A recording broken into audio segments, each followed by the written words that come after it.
Ako ang inyong Lolo Pael at ito ang aking kwento. Panty ni Yaya. Mag-iisang buwan nang wala ang nanay ni Lucas mula nang ito'y mamatay dahil sa sakit na kanser. Mula nang mamayapa ang kanyang ina ay malaking pagbabago ang nangyari sa kanilang buhay. Maraming adjustment ang kailangan nilang gawin, lalong-lalo na sa loob ng kanilang pamamahay. Wala nang gumagawa ng gawaing bahay. Wala ring mag-aalaga sa kapatid niya na 7 taong gulang na. Dahil dito, napilitan ng kanyang ama na humanap ng kasambahay. Halos 3 linggo na rin silang humahanap ng kasambahay, kaso hirap silang makahanap dahil lahat ng nakikita ng kanyang ama palaging may mga issue. Kumusta nga pala pa? Yung paghahanap natin ng yaya ni Aaron? Humigop muna ng kape ang kanyang ama na si Bernard. Meron akong nakausap, taga Manila. Kakilala siya ng isa sa mga empleyado ko. Tingnan natin kung papayag. Mapagkakatiwalaan kaya yan pa? Sabi ng empleyado ko matagal na raw sa ganong trabahong taong yon. Sa tingin ko mapagkakatiwalaan naman siya. Nakita ko naman yung picture niya Mukha namang matino. Gusto mo ba makita? Tumango ang binatang si Lucas at saka lumapit sa ama. Binuksan naman ni Bernard ang kanyang cellphone at pinakita ang larawan ng isang babae. Sa unang tingin pa lang, naganda na kagad si Lucas. Nagduda pa nga siya kung totoo bang kasambahay o yaya ang isang yun. Sa isip niya ay pwedeng maging modelo ang babae. Aba, ganda niyan pa. Sure ka yaya yan? Yaya daw Ewan ko lang pa pero duda ako dyan sa yaya na yan. Baka mamaya puro lang pagpapaganda yan tapos wala namang alam sa gawaing bahay. Lucas, anak, bigyan natin ng pagkakataon. Pagkakataon? Di kaya dahil maganda siya?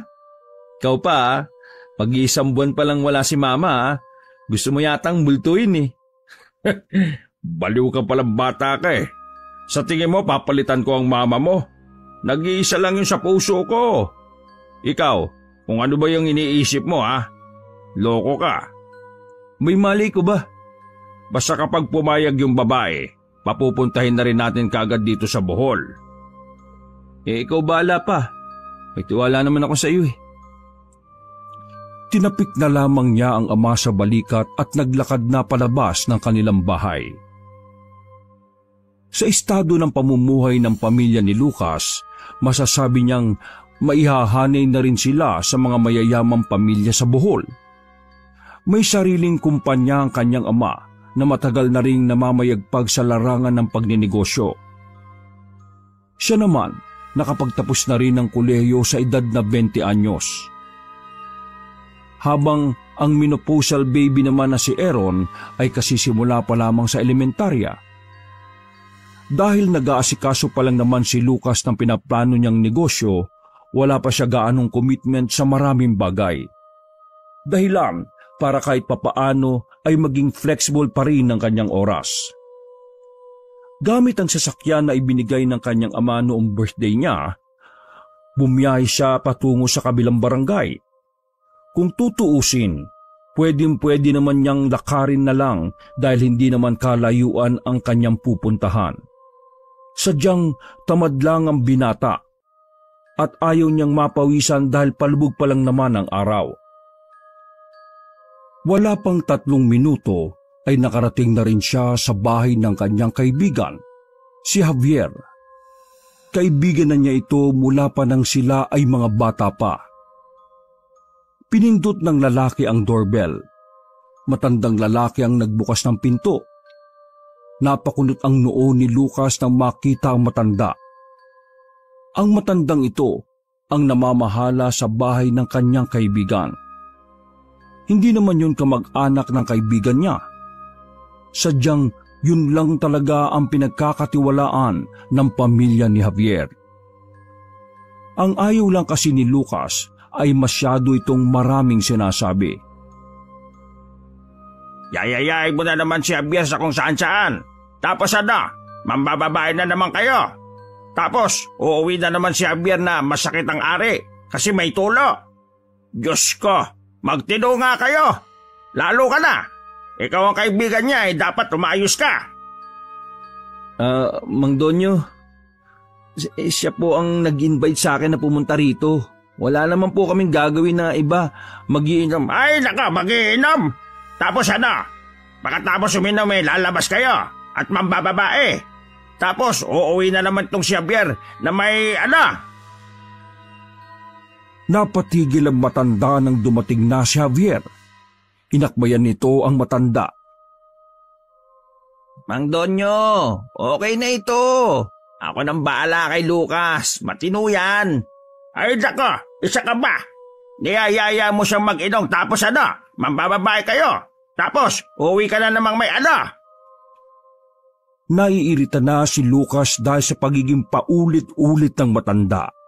Pero hindi na lamang niya yun pinahalata. Hindi po kami mambababae. Mag-iinom lang. Abay siguraduhin mo lang. Kasi ayaw ko nang uuwi na may dinadaing ta. Alam mo naman ang panahon ngayon. Mahirap mabuhay ng may sakit. Mahirap mabuhay ng may sakit at mahirap mabuhay ng may sakit. Opo, sige na po. Magpahinga na po kayo. Ulit-ulit. Anli? Sige na po, magtsaan na muna kayo sa loob. Umiling-iling ang matanda at naglakad na rin papasok ng malaking bahay. Pare, nakakairita. Paulit-ulit. Ay nako, intindi mo na lang. Ito naman matanda na yun eh. Sus, kung makapagsalita, akala mo talaga concern sa matanda. Dati bad trip ka dyan. Dati yun. Pero mula nang maalaman ko yung kwento niya sa buhay, nag-iba na yung pananaw ko kung bakit siya ganun sa atin every time na nandito ka. Nagsalubong ang kilay ni Lucas nang maging interesado siya sa sinasabi ng kaibigan.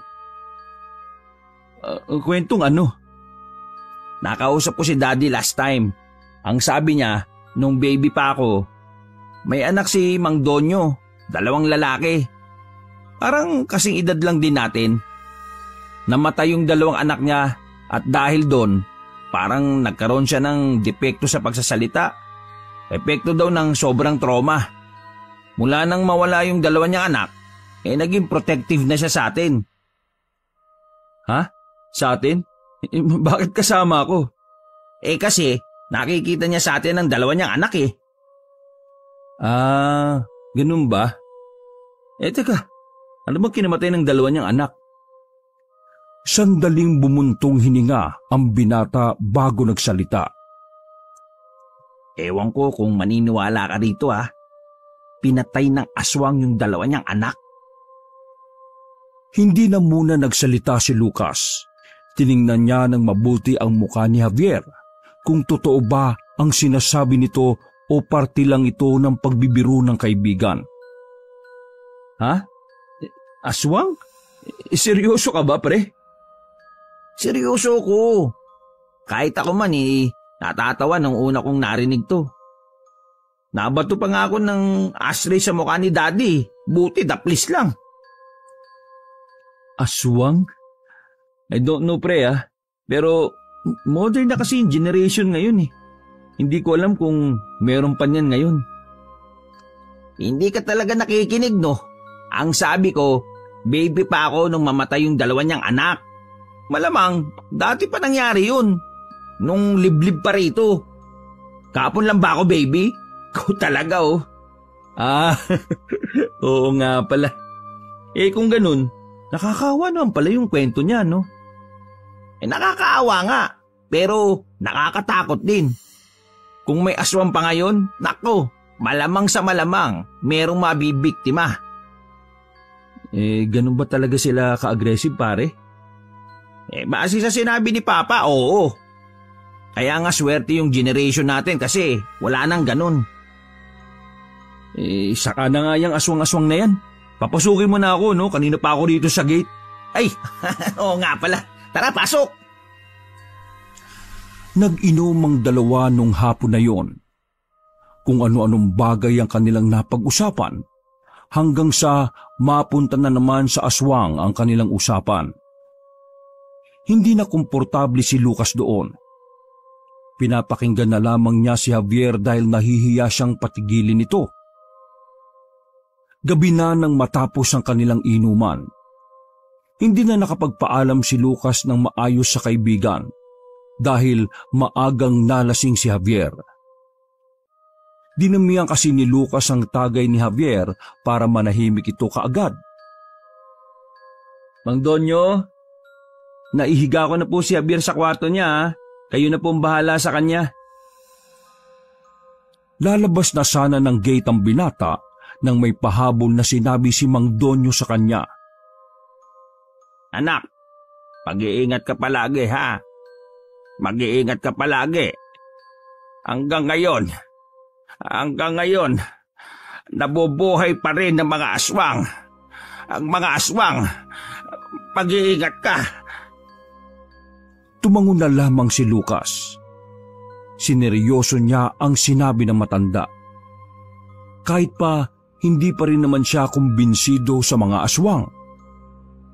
Kinawayan pa ni Lucas si Mang Donyo bago niya tuluyang paandarin ang sasakyan. Kinabukasan, nagising si Lucas dahil sa sikat ng araw na tumatagos pa sa kanyang bintana. Pagbangon niya ay agad siyang pumunta sa baba para kumuha ng tubig sa kusina. Napatingin ang lalaki sa bintana ng kusina kung saan masisipat ang bakanting espasyo ng kanilang bakuran. Doon nila isinasampay ang lahat ng kalalabalang na damit. Napasimangot ang mukha ni Lucas nang malanghap ang kakaibang amoy na nanggagaling sa labas. Nagising ang kanyang diwa dahil doon. Kaya naman agad siyang lumabas para alamin kung ano ang pinagmumulan ng amoy. Anong amoy ba yun? Ang baho naman. Hanggang sa may makita si Lucas na isang panty na nakasabit sa sampayan. Kulay puti ang panty ngunit medyo nangingitim at naninilaw. Sigurado ang binata na doon nanggagaling ang masangsang at pambihirang amoy. Nagtataka si Lucas kung kanino bang panty yon, gayong wala namang babae sa pamilya nila mula nang mawala ang kanyang ina. Malabo rin namang naiwang panty yon ng kanyang nanay. Hindi namang ganon kagamol ang ina niya para magsabit ng nakadidiring panty. Kadiri naman. Kanino ba ito? Pumunta ng sala ang binata at naabutan niya roon ang ama na abala sa pagbabasa ng dyaryo. Lalapit na sana siya rito nang biglang lumabas mula sa isang silid sa sala ang isang babaeng maganda. Nakasuot na ito ng pangkasambahay na uniforme. Napatitig ng sandali ang binata sa nagliliwanag na kagandahan ng babaeng yon. Sa tingin niya, yun ang magiging yaya ng kanyang kapatid. Lucas, dumating na nga pala kagabi yung yaya ni Aaron. Siya si Elena. Taga Manila yan. Pero nalaman ko na nandito rin pala siya sa Bohol na nagbabakasyon. Kaya pinapunta ko na kagad. Ngumiti ng malapad ang babae. Hindi na lamang pinahalata ni Lucas na naakit siya sa ngiti ni Elena. Magandang umaga po sa inyo, Sir Lucas. Napilitan na lang ding ngumiti si Lucas. Wala siyang masabi nung mga sandaling yon. Panandalian niyang nakalimutan ang mabahong panty sa sampayan. Sige na, Elena. Asikasuhin mo si Aaron. Sinisinat yung kagabi pa. Masusunod po, sir. Agad na lumapit si Lucas sa ama pag-alis ng babae. Pa, bakit hindi mo naman sinabi na darating na pala yung yaya ni Aaron? Paanong sasabihin nakainom ka? Siya nga pala. Mamayang gabi, aalis ako papunta akong Maynila para sa isang kliyente. Ikaw na munang bahala rito sa bahay .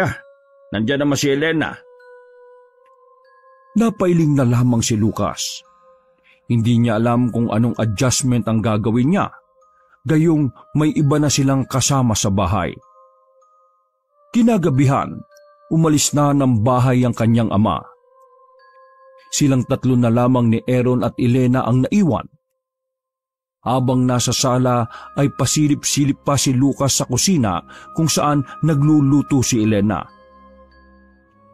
Masaya na sana siya dahil maganda ang nasisipat niya. Ang kaso nga lang, sumasapaw talaga ang baho ng panty na nung mga oras na yon ay nakasampay pa rin. Hindi na nakatiis si Lucas.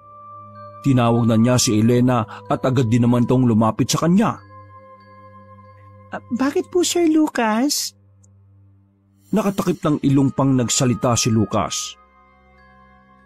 Pwede ba na pakitanggal yung panty na nakasampay sa labas?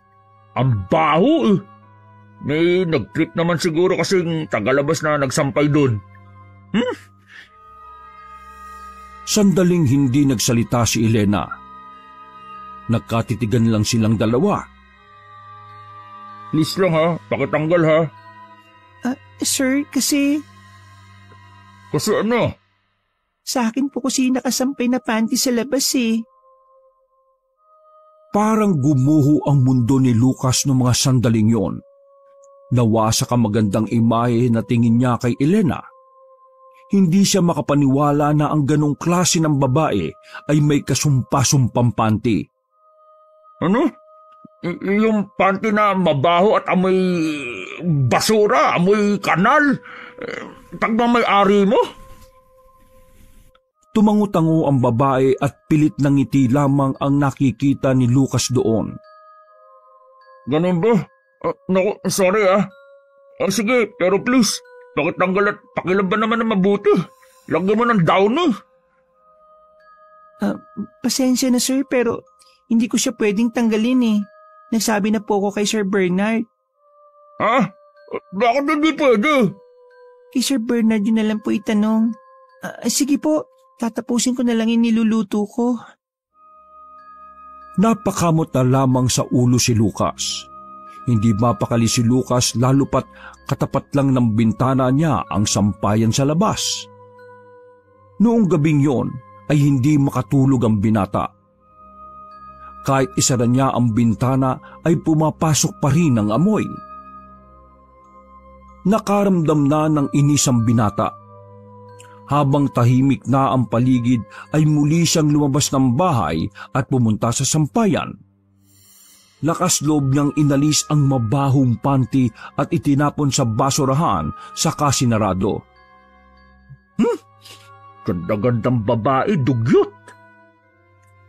Dahil doon ay bumalik na rin sa pagtulog si Lucas. Mahimbing na sana ang kanyang tulog nang marinig niya na parabang may naglalakad sa kanilang bubungan. Nung una ay inisip niya na baka pusa lang ang nasa itaas. Ngunit kalaunan ay napabangon na ang binata. Pabigat na kasi ng pabigat ang paa na naglalakad sa bubong nila. Binuksan ni Lucas ang bintana. Nakita niya sa baba ang anino ng isang tao na nagmumula sa bubungan. Namulagat ang mga mata ng lalaki. Magnanakaw agad ang unang pumasok sa kanyang utak. Dali-dali siyang bumaba at kinuha ang baseball bat. Nang marinig niya ang iyak ni Aaron, bumalik siya sa second floor para puntahan ang kanyang kapatid. Pagdating niya roon, ay yakap-yakap na ng babaeng si Elena ang batang si Aaron. Oh, ano nangyari? Sir Lucas, inaswang po si Aaron. Inaswang? Narinig niya ang mga kaluskos sa bubungan. Parang kakaunti na lang at mabubutas na ang yero. Sir, hawakan niyo po muna si Aaron. May kailangan lang akong gawin. Wala nang nagawa si Lucas nang ibigay na sa kanya ng babae ang kanyang kapatid. Sobrang init ng bata. Hindi na normal ang lagnat nito. Mas lalong kinabahan si Lucas nang palakas na ng palakas ang kaluskos. Ilang sandali lang ay nakabalik na ulit si Elena. Naramdaman na lang nila na agad na ring umalis ang aswang. Walang ideya si Lucas kung bakit parang natakot ang aswang. Ang mahalaga na lang para sa kanya ay nasa ligtas na kalagayan na ang batang si Aaron. Sa takot na baka balikan si Aaron ng aswang, ay sa kwarto na lamang ni Lucas pinatulog ang bata. Nasa gilid naman nito ang babaeng si Elena. Aswang ba talaga yon? Bumuelo ang babae bago nagsalita. Apo sir, kitang-kita ko po sa labas kung anong itsura niya. Isang lalaki na pangit ang mukha. Mahaba ang binti at kamay. Nakakatakot ang mukha niya. Bakit naman si Aaron ang inaswang? May alam ka ba kung bakit? Inaaswang din nila ang batang may sakit. Lalo na kapag alam nilang mahina ang resistensya ng bata. Para kasi sa kanila, masarap ang laman loob ng mga bata kapag may sakit. Sinasabi mo bang kakainin ng aswang na yun si Lucas? Opo sir, ganun na nga. Sa nakikita ko, parang may alam ka sa mga aswang kahit na taga Manila ka. Sa Maynila lang po ako nagtatrabaho pero taga dito po talaga ako sa Bohol. Bata pa lang ako sir, marami na ako nakikitang aswang dito sa probinsya natin. Albularyo lang din ang tatay ko. Kaya kahit na papaano ay may kaalaman din po ako. Ganun ba? Maraming salamat ha. Huwag kayong mag-alala sir. Gagawin ko ang makakaya ko para protektahan si Aaron. Magsasalita pa sana ang lalaki pero napatigil siya nang maamoy na naman niya ang mabahong panty. Bakit ang baho na naman? Tinapon ko na sa basuran yun ah. Nakita ni Lucas na napakamot sa ulo ang babae. Naiilang itong ngumiti sa kanya. Sir, binalik ko po sa sampayan. Ha? Bakit mo binalik? Ang baho-baho nga eh. Naglalaba ka ba ng panty mo? Pasensya na ha. Hindi na napigilan ni Lucas ang kanyang inis. Sorry sir, pero kailangan kasi... Anong kailangan? Ipaliwanag mo nga sa akin? Ang panty ko po kasi Ano? pangontra po sa aswang. Ha? Lagi kong dinadala ang panty ko na yon sa kahit saan ako magtrabaho. Ang panting yun ay mabisang pantaboy ng mga aswang. Ibinabat kasi yun sa katas ng bawang. Nilagyan din ng suka. Pero bago yun, 1 buwan kong hindi yun nilabhan. Kaya po, ganun kabaho. Ang ibig mong sabihin, yung amoy nun ang nakakapagtaboy sa aswang? Ganun na nga po. Ay, pambihira naman oh. Marami pong aswang sa probinsyang ito, sir. Wala lang masyado nakakakita at hindi sila nagpapakita sa maraming tao dahil baka patayin sila. Kaya mas maganda nang may mga pangontra tayo.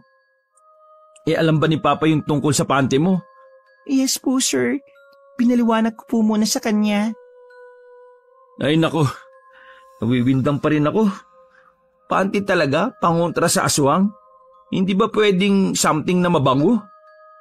Pamana pa po kasi ng lola ko ang panty na yon. O siya, panty man o ano. Basta ang mahalaga, ligtas ang kapatid ko. Ikaw, ayos ka lang ba? Ngumiti ang babae sa kanya. Ayos lang naman po ako. O sige, mabuti naman. Ingatan mo yung sarili mo ha. Sige na, magpahinga ka na muna rito. Samahan mo si Aaron. Ako nang bahala magbantay kung babalik pa yung aswang na yon. Lumabas ng silid si Lucas. Tinakpan na lang niya ang ilong ng panyo para hindi gaanong maamoy ang umaalingasaw na panty. Nung mga sandaling yun ay napagtanto niya na ang panty nga talaga ang nakatulong sa kanila. Naisip niya rin na baka kaya nakalapit ang aswang ay dahil inilagay niya ang panty sa basurahan. Bumuntong hininga na lamang si Lucas. Nahihiwagaan siya sa mga nangyayari. Kinaumagahan, minabuting puntahan ni Lucas ang kaibigan niyang si Javier. Mabuti na lang talaga at nasa mood si Mang Donyo kung kaya't hindi na ito nangulit pa sa kanya. Ano? Inaswang si Aaron? Naikwento na kasi ni Lucas ang mga nangyari. Maging si Javier ay hindi rin makapaniwala.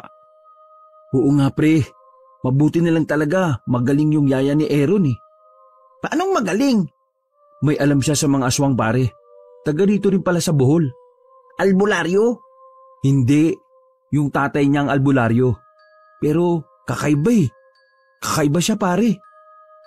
Teka, bagalan mo naman yung kwento mo. Ano nga ba yun? Maganda siya. Pero yung ginagamit niyang pangontra sa aswang ay panty niya na walang laba-laba. Sobrang baho pre. Umaalingasaw sa bahay. Hindi na napigilan ni Javier ang sarili. Natawa ang binata. Akala kasi nito ay nantitrip na naman ang kanyang kaibigan. Nangasingot ka yata ng mabahong panty. Anong pinagsasabi mo dyan? Totoo pre. Gusto mo malaman yung totoo? Tara, sumama ka sa akin. Seryoso ka ba talaga? Tara nga kasi.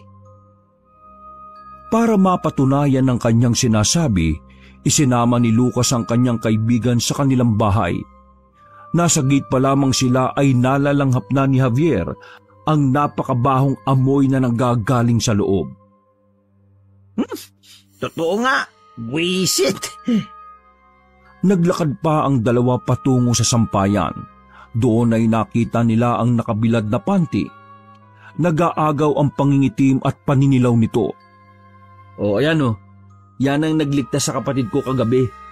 Nang dahil dyan, nailang nang lumapit yung aswang. Ewan ko kung anong meron dyan pero napatunayan ko na ayaw ng mga aswang dyan. Malamang, ikaw nga nababahuan eh, aswang pa kaya? Pero nasaan yung yaya ni Aaron? Pumasok na sila sa loob. Nadatnan nila ang babae na abalang nagluluto sa kusina. Parang asong naglalaway naman si Javier nang masilayan ang kagandahan ni Elena. Inang to, nakakita lang ng maganda na wala na sa sarili. Huy, paalala ko lang ha, mabaho panty niyan. Pagsapit ng tanghali ay doon na rin na nanghalian si Javier.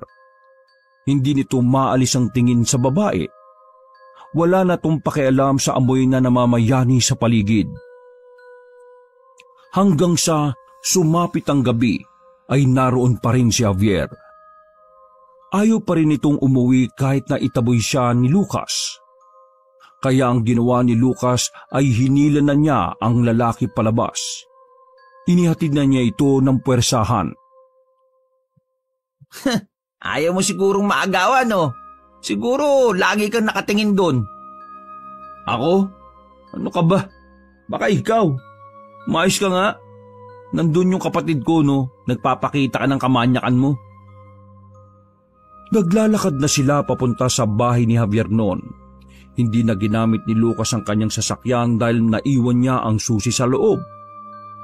Sa kanilang paglalakad ay isang kahina-hinalang lalaki ang nakasalubong nila. Maliwanag ang kanilang dinaraanan kaya nakita ni Lucas ang kakaibang tingin sa kanya ng lalaki. Napahinto sila at pinagmasdan ng lalaking papalayo. Sa hindi malamang dahilan, nagkaroon ng interes si Lucas sa lalaking yon. Hindi niya rin alam pero pakiramdam niya ay dapat niyang malaman kung sino yon. Mula kasi ng aswangin ng kanyang kapatid, lahat na lang ng bago sa paningin niya ay pinaghihinalaan niyang aswang. Akala ko ba yatid mo ko? Ibang daan na ito eh, tulik ka talaga oh. Sundan natin yung lalaki. Masama yung kutob ko sa kanya eh. Alam mo, praning ka na. Lahat na lang pinaghihinalaan mo eh. Masama ang kutob ko. Kung ayaw mo sumama, di sige umalis ka na. Iwan mo na ako. Sanay naman akong iniiwan eh. Habang naglalakad sila, ay binatukan pa ni Javier si Lucas. Si Raulo, drama talaga nito oh. Maingat nilang sinundan ng lalaki. Makalipas lang ang ilang minuto, natanaw nila na pumasok sa isang bahay ang lalaking yun. Base sa kanilang nakikita, liblib na ang parting yun.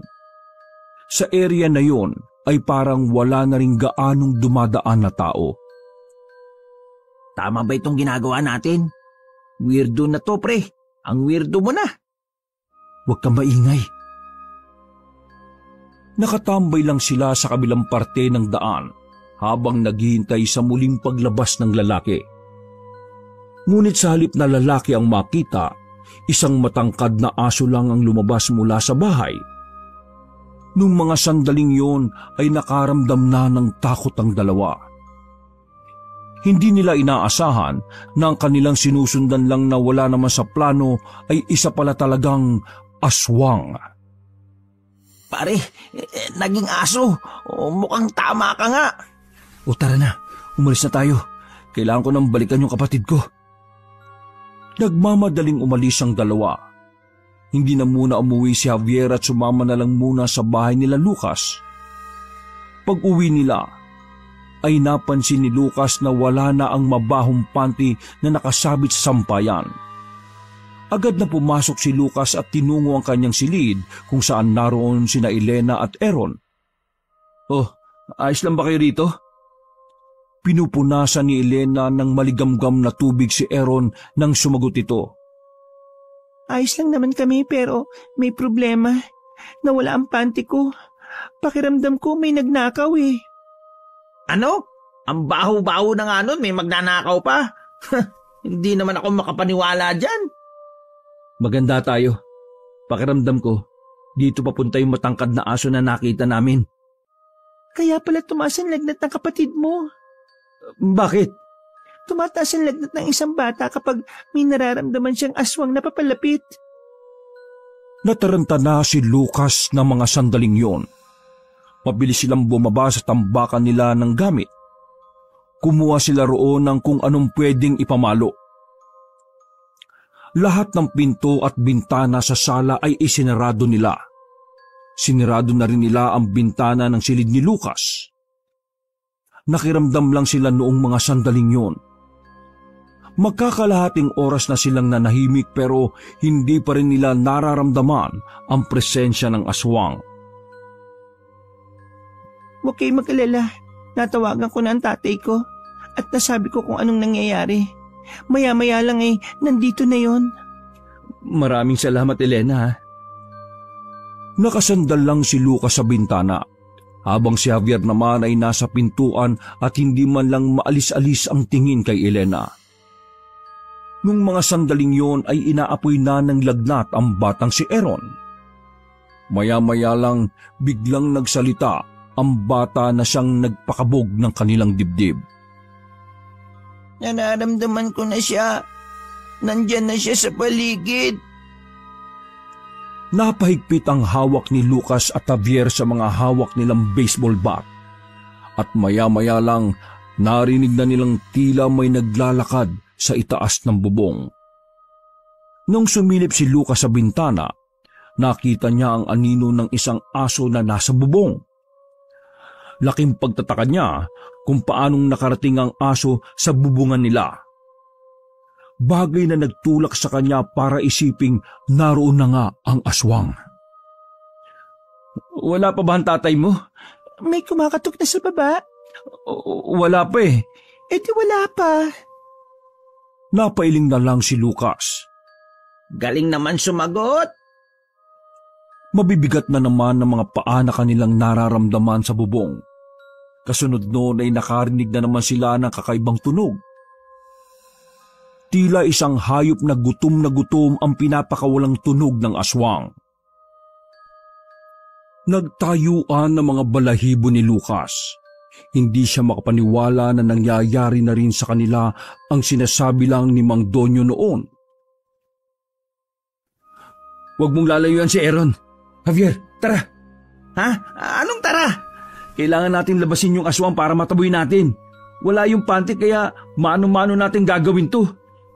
Eh bakit ako isasama mo? Ikaw na lang. Sira ulo ka pala. Nandito ka kasi. Tara na. Wala nang nagawa ang lalaking si Javier nang sapilitan siyang isama ni Lucas sa labas. Dahan-dahan silang bumaba ng hagdanan. Pagdating nila ng sala ay sumilip sila sa labas. Nang masigurong wala namang taong nandoon, saka na sila naglakas ng loob na lumabas. Halika, sumunod ka lang sa akin. Ikaw ang magpalapa, wag ako. Pinuntahan nila ang kinaroroonan ng kahoy na hagdanan. Nang makita ay maingat nilang isinandal yon sa bubong. Nauna na si Lucas na umakyat dahil takot na takot si Javier. Pagsilip ni Lucas sa itaas, nakita niyang may lalaki nang nakadapa sa ibabaw ng bubong. Buo ang loob ni Lucas nang umakyat siya roon. Naramdaman siya ng aswang, kaya naman agad itong humarap kay Lucas. Dahil sa kakaibang itsura ng aswang, ay nakaramdam ng panlalamig ang binata. Si Javier na aakyat pa lang sana ay nalaglag sa baba dahil sa sobrang gulat. Lubayan mo kapatid ko, aswang! Papatayin kita! Ngunit kahit na anong sabihin ni Lucas ay tila walang pakialam ang aswang. Naglalaway pa itong tumitig sa kanya. Nalintikan na. Unti-unting gumagapang ang aswang palapit kay Lucas. Nang lumundag yon, ay hinataw agad ni Lucas ng baseball bat. Maswerteng natamaan niya ito sa ulo kung kaya't nalaglag ito sa kabilang side ng bahay. Ngunit hindi naging kampante si Lucas. Alam niyang hindi natatapos ang nilalang na yon sa isang palo lamang. Nagmamadaling bumalik ng hagdanan si Lucas. Nakita niya sa baba si Javier na hawak-hawak ang kanyang balakang. Nagmamadali siyang makababa. Hinila niya ulit si Javier para pumasok sa loob ng bahay. Nung mga sandaling yon, ay naririnig nila ang aswang na parang galit na galit. Mukhang hindi nito nagustuhan ang ginawa ni Lucas. Sa sobrang pagmamadali, nakalimutang isara ni Javier ang main door. Hindi na rin ito kinayanang balikan dahil bukod sa masakit ang balakang, alam nilang palapit na rin ang aswang. Karipas ang dalawa papunta sa second floor. Binalikan nila si Elena at Aaron. Pagdating nila roon ay agad nilang isinara ang pinto. Nasaan na ba yung tatay mo? Alam na ba niya rito? Oo, alam niya rito. Binigay ko ang address kanina nang tawagan ko. Ha? Natigil ang sasabihin ni Elena nang biglang may malakas na kalabog na ang narinig nila sa pinto. Umalog-alog din ang doorknob. Nasa labas na ng silid ang aswang at handa na rin silang pasukin. Pre, nandyan na yung aswang. Papasukin na nila tayo. Palakas ng palakas ang kalabog. Nang malapit nang mabuksan ang pinto, boses ng isang matanda ang narinig nila sa labas. Tila nagningning ang mata ng dalagang si Elena dahil doon. Tay! Naramdaman na lang nila na parang nahihirapan na ang aswang. Maya-maya lang, kinatok na sila ng tatay ni Elena na si Imong. Ako ito anak, nandiyan ka ba? Mabilis na binuksan ni Lucas ang pintuan. Pagtingin niya ay bumungad ang matandang maraming burloloy at ang higit na pumukaw ng atensyon niya ay ang bagay na hawak nito na labis na nagpapahilo sa kanya. Pagtingin ni Lucas sa aswang ay nakadapa na ito sa sahig. Tila nangihina na yon. Hindi na magtataka pa si Lucas. Sino ba naman ang hindi manghihina sa hawak-hawak na brief ng matanda? Ay, salamat dumating ka. Ayos lang ba ang bata? Eto, dinala ko na yung brief ko. Sabi mo kasi may nagnakaw ng panty mo. Tay, kailangan na nating mapatay ang aswang. Munti ka na niya kaming pasukin. Walang problema. Akong bahala dyan. Nasa gilid lamang si Lucas nung mga sandaling yon. Nakatakip siya ng ilong dahil sa alingasaw ng brief ni Mang Imong. Para sa kanya, mas matindi pa yon kaysa sa panty ni Elena.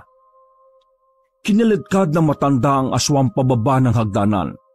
Nanlalaki ang mata ni Lucas dahil sa pagkamangha. Bilib na bilib siya sa ama ni Elena. Hindi niya inaasahan na parang normal lang kay Mang Imong ang humawak ng aswang. Dinala ni Mang Imong ang aswang sa labas. Hinang-hina ng aswang lalo na nang ipaamoy ni Imong ang kanyang brief. Ikuha niyo ka ng gas at posporo, bilis!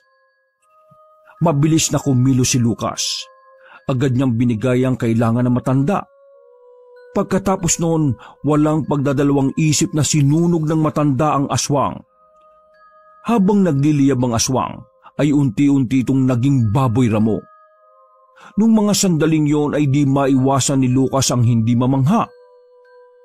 Makalipas lang ang isang oras, tuluyan ng naabo ang aswang. Pagkatapos noon, ay agad na pinuntahan ni Imong ang kapatid ni Lucas. Mainit pa rin ang katawan nito at base nga rito, kaya nilapitan ng aswang si Aaron ay dahil sa mahina ang resistensya nito. May hinaplos na kung anong langis sa bata. Napansin na lang ni Lucas na bumaba na ang temperatura ng katawan nito. Bukod pa ron, binigyan din na matanda ng kwintas ang bata. Makakatulong daw yon di umano para hindi ito malapitan pa ng ibang aswang.